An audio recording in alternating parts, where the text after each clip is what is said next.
ኦብሰሽን አንድ ነገር በጣም በተደጋጋሚና ጤናማ ባልሆነ መንገድ አብዝቶ መፈለግ አብዝቶ ማየት የሚለው ይገልጻል ብዬ አስባለሁ እንደው ባረፍተ ነገር ካደረግነው ማለት ነው በጣም ኦብሰስድ የሆኑ ሰዎች ከሚጎዱት ሰው በላይ ራሳቸውን የሚጎዱ ይመስለኛል ምክንያቱም ለዛ ሰው ነው የሚኖሩት ማለት ይቻላል በቃ ወይም የዛን ሰው ኑሮ ነው የኖሩ ያሉት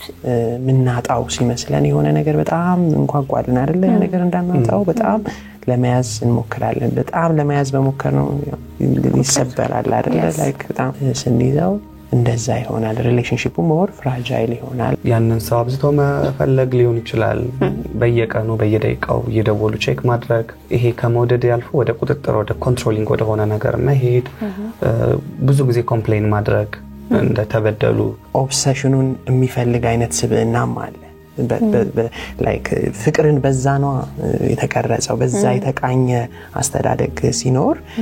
ሰው የሚወደኝ በቃ ስለኔ ህይወቱን በቃ አሳውቶ እንዲካረገልኝ የተወጣሽ የተገባሽ የተበላሽ የእንጀራ ጠርዝ ጣትሽ እንዳይቆርጥሽ ላጉርስሽ ጭቃ እንዳይነካሽ አዛይ ልቅጠር ምናምን የሚል ካልሆነ ፍቅር ቀልዳለ እንዲያው መጨረሻ እንዲህ አቀማጠላትና መጨረሻ ባልቀጥራ አምጣልኝ ብላኝ አረፈች እና ኦብሰሽን እስከ ተለያየ ጥግ ድረስ ይሄዳልና ኦብሰስድ የሆኑ ሰዎች ብሌሚንግ አላቸው ሌሎቹን በጣም ይወቅሳሉ ወቀሳው ብቻ አይቆምም